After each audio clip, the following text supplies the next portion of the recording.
Hello, greetings, and good evening, everybody. I want to welcome you all here to the Prog Monster. My name is Murph. I am the host of this show, a show dedicated to progressive rock and other forms of rock music.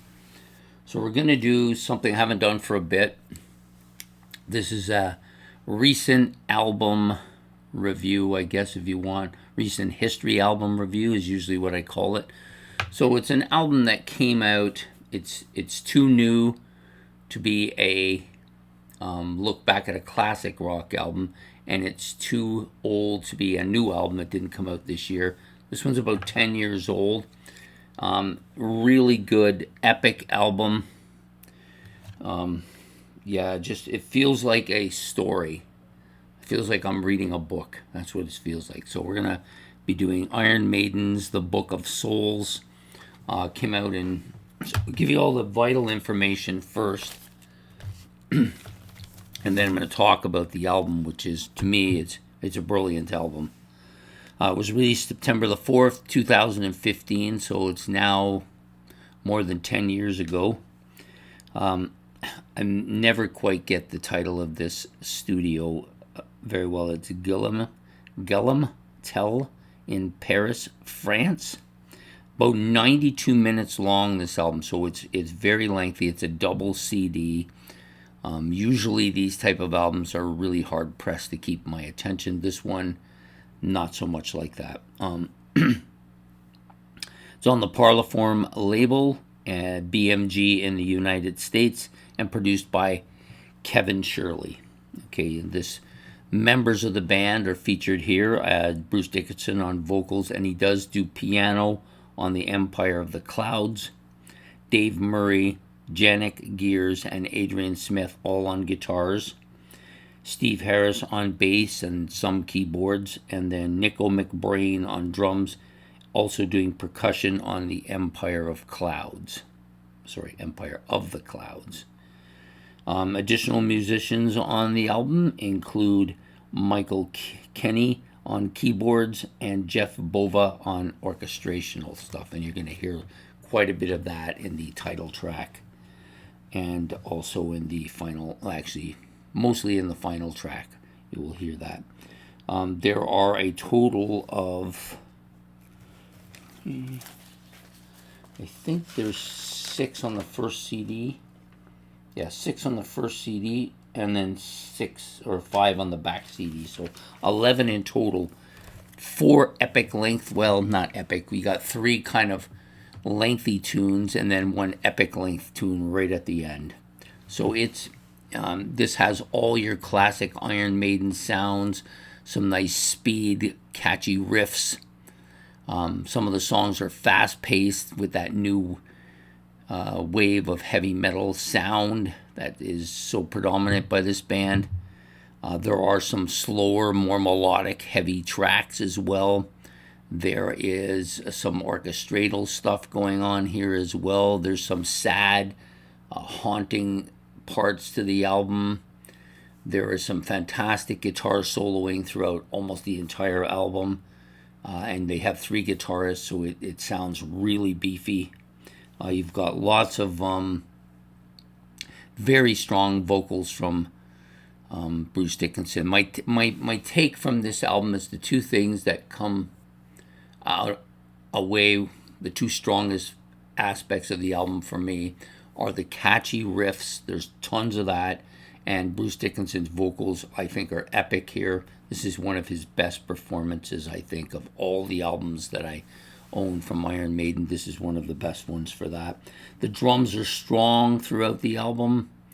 The extra noise or the extra instrumentation that you hear throughout the album with the piano and some violin. I believe there's some violin in the final track as well, and some percussion as well. All very well done. The lyrics are great throughout the album. Bruce changes his voice up at times. That goes from that haunting kind of slow melodic sound to that screeching high metal sound that you've come to know him for. So to me, that makes this album a absolute must-have. If you're an Iron Maiden fan or you are getting into Iron Maiden, this is a great start. Album's a bit lengthy, so that's my only problem with the album is it's lengthy, but it's my problem. It's not the album.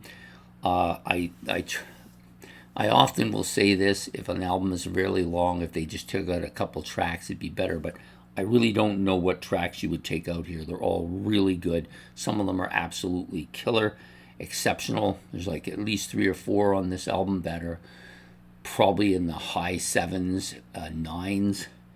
Then even the lesser songs are all at 6 to 7, are all still really good. Okay, so now I'm going to break down the songs individually and talk about each of the tracks. So we'll start with the opening track, of course. Eternity Should Fail. If Eternity Should Fail. This is my favorite track on the album. So the album starts out very strong for me. There's a nice kind of synthesizer effect at the opening of this track, and the vocals are haunting. So you get this kind of, almost like hearing this kind. It feels like I'm in like a haunted house or in the woods or something, and there's like this thing going on. It's just really catchy. Nice echo part here that really emphasizes that part. It's got a heavy, beefy guitar riff. Really catchy. The vocals at times are clear, clean, articulate. This is one of his best vocal performances, I think, this particular track. The lyrics are, of course, very good, as they are throughout the entire album. It's a very catchy track, nice soloing in a very strong sense of the word. Very stressed out, stressed. The vocals are stressed here. That's not the vocals. The soloing is stressed here. So that is the opening track. I gave this track a 9.5, and I'm really difficult to give anything over a 9. But this is such a perfect track. It's one of my favorite by them. Next up is The Speed of Light. I only gave it a 7.5. It seems like a drop, but really it's a fantastic tune. Much shorter. That opening track's about 8 minutes, almost 9 minutes in length. The second track's just over 5, so more. I think Iron Maiden's best tracks are those ones that go between like about a high 4s to like the high 6s, and this one falls well within that. It's got a nice heavy opening with a vocal scream almost. It's a bit more fast-paced with lots of guitar soloing throughout this track. Really catchy guitar riffing as well. The vocals are high. I would say on a very dominant scale here. Articulate. Just everything that you normally get from Bruce Dickinson. He enunciates this very well. There's an accompanying video with this one. If you're looking at it online, the video is quite good. It's almost an arcade-like game video, but it's really good. So that's The Speed of Light. The next track up is a little bit longer. It's about 6.5 minutes. The Great Unknown is the name of the track. It opens with this kind of haunting, heavy bass part. Then it goes along with some vocals which are more subdued but strong. They got that effect at the beginning. It gets heavier, beefier guitars, nice catchy riffs, heavy frontal drums here as well. I think the vocals are dominant on this particular track. High-end screaming, clear but strong at the same time. And the solo is fast but beefy and very catchy. This song I gave an 8. I think it may be the second best song on the album. So the opening tracks to me are the strongest tracks on the album. And then you've got a bunch of tracks in the middle that are good, solid to very good, but not necessarily as good as the opening tracks. The next track, The Red and the Black, kind of begins that era of when it starts to become just good, very good, and not as excellent as the opening 3 tracks are. The Red and the Black has got this kind of a beefy bass opening. This track's a lot longer than a lot. I would say this one's kind of the border one between being a long track and a epic size track. It's like 13 and a half minutes in length. Nice catchy beefy guitar riff throughout the track. Almost, it's got almost an Eastern feeling to it. I wouldn't, like, there's no sitar or any of that stuff or anything like that. It just feels kind of like maybe Russian or maybe like something Oriental almost. Really, really catchy. The vocals are rugged and catchy and strong as always.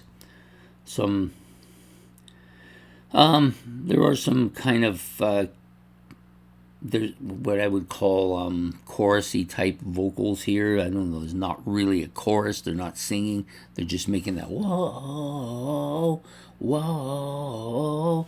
You're just adding that kind of sound to it, which really is actually quite good. Some very melodic, heavy parts with some nice guitar parts here as well.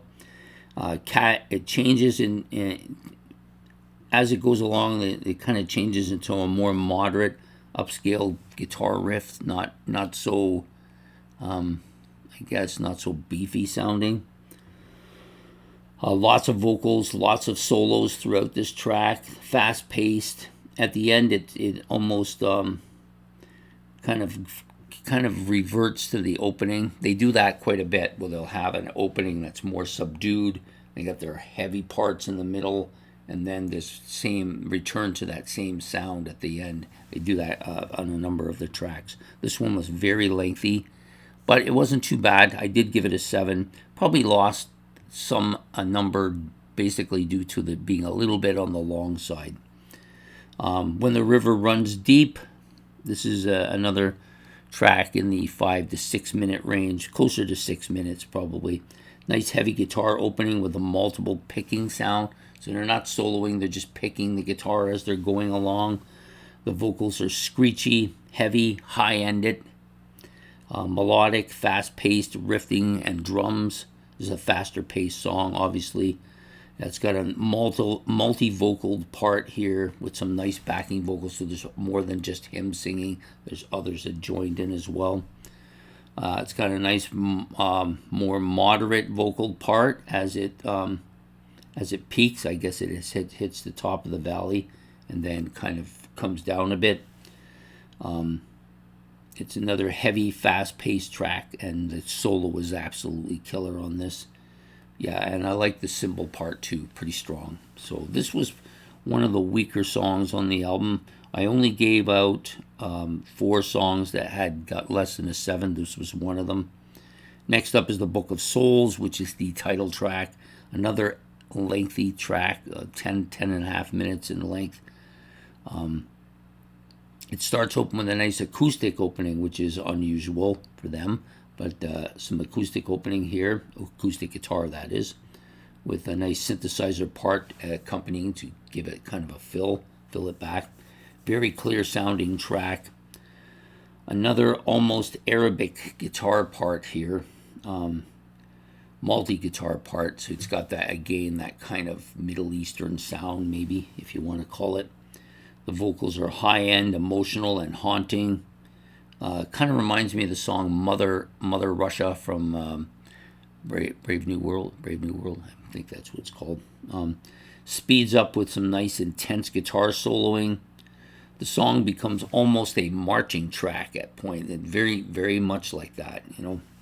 And it ends up with a more subdued part. It's kind of repeating the opening again. So this is a standard for them. They like to have an opening and a closing that are the same, and then their heavier stuff in the middle. Doesn't happen with every track, but there's at least 3 or 4 of them on this album where that does that. And that's Book of Souls. I like this track. I gave it a 7. Probably again lost a few marks to it being somewhat lengthy. Death or Glory. This is a 5-minute song, a little over 5 minutes. That's actually, to me, the perfect length for Iron Maiden's tracks. They tend to be quick in, quick out. It's really good. And I need a drink here. Death or Glory is the name of the track. It's got a heavy, beefy, hammering opening, fast guitars and drum. Vocals are high end, clear, strong, loud, and forward. Like, yeah, this song is a very typical Iron Maiden song. Catchy, beefy riff, nice solo, fast, dominating. The second solo is a little bit more melodic, not as. And then there's kind of them both going at one point. Pretty good, pretty interesting. Next up is the Shadow of the Valley. This track is it's not a really long track, but it's not one of the shorter tracks too. It's in like the 7.5 minute range. Shadows of the Valley is the name of the song. Opens with a nice riff, a nice picking like guitar part. The vocals are more deep, screamy, but melodic. Another catchy guitar riff. The vocals are atypical of Bruce Dickinson's voice. This could be a song on any of their albums, would have fit right in. And it ends with a kind of a catchy riff too. Next is Tears of a Clown. This is a shorter song, one of the shorter on the album. It's like not quite 5 minutes, but right there. It's a melodic, heavy guitar riff, almost. This is almost Sabbath-like in this song, and that's what came into my mind when I was listening to it. Catchy riff. The vocals are in earnest. He's like he's almost like trying to force stuff out. Catchy melodic riff. The soloing loud, and I would say the pitch is multi-layered here. Pretty good. Then you get to the Man of Sorrow, which is about 6.5 minutes in length. This is probably my least favorite track on the album. Not because it's bad. I don't think it's bad. It's just that somebody has to be at the bottom, so it's this one. It's got a kind of slow melodic guitar picking sound in the opening. The vocals are slow, melodic, almost a lot of emotion in this track. Gets heavier and then switches to a more heavier guitar riff part, dominated part to the album, to the song, sorry. And of course, this just naturally the vocals get louder and stronger as well. And the solo is a little bit melodic here. It's a very different song from some of the others on the album. And then it ends off with the lengthy track, the epic ending lengthy track, 18 minutes, Empire of the Clouds. This one is different from the others in that there are orchestral instrumentation on here. There's violins. There may be a few other instruments that are difficult for me to sort what they are. And there's no list of anybody playing anything like that on there. They may all be keyboard generated, but then again, they could just be somebody playing it and they just weren't correctly identified on the album credits. It opens with a nice, very nice piano part, very sad sounding. It's a very emotionally sad sounding track at the beginning. And there's a bit of a violin in there, and that tends to add to that kind of sound. And then you got the vocal part, which is clear, articulate, moderate, but with a lot of emotion in it. Very kind of sad sounding. So you got this kind of a sad opening, and then it starts to slowly pick up. And there's lots of orchestral parts throughout it. The song starts to grow heavier, the vocals get higher, the guitars get beefier. That's just normal for Iron Maiden. A nice change in direction around about the 7-minute mark. The drums are slow, melodic. The guitar parts are the same. It speeds up a lot with the guitar parts, with the solos speeding up and kind of taking over the middle of the track here. And the keyboards are a little bit more predominant. You can, when the song is slowing down, you'll hear the keyboards in the background, almost a synthesizer keyboard part kind of filling the background. Not that they need it because they have a bass and 3 guitars going on. Yeah, it begins to decelerate towards the end, and then you go back again to that opening part that they are so good at doing. They set up the story and they end the story in the same manner with all of the beefy stuff in the middle. That's typical Iron Maiden. They do an excellent job of that on this album. I love this album. I don't think, it might not be my favorite Iron Maiden album. Probably not, because I haven't listened to it long enough.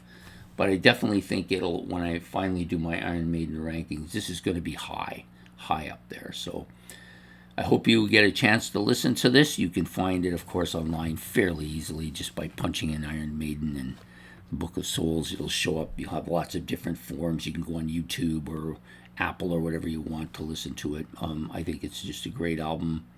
Can't say enough good stuff about it. And then on top of all that, it has excellent cover and excellent inside stuff here too. Oops, I lost one of the discs, so I'll get it in a minute. Like nice epic kind of pictures, and the picture of the band as well. The album cover, the album CDs are also interesting. They both have this kind of thing going on, almost a kind of Egyptian look to them. Pull up the other one so you can see it, and then I'll show you, of course, the middle too. Yeah, I can't say enough good stuff about this album. It's probably going to be one of the longest reviews of any album I've ever done, just because there's so much going on and so much to talk about.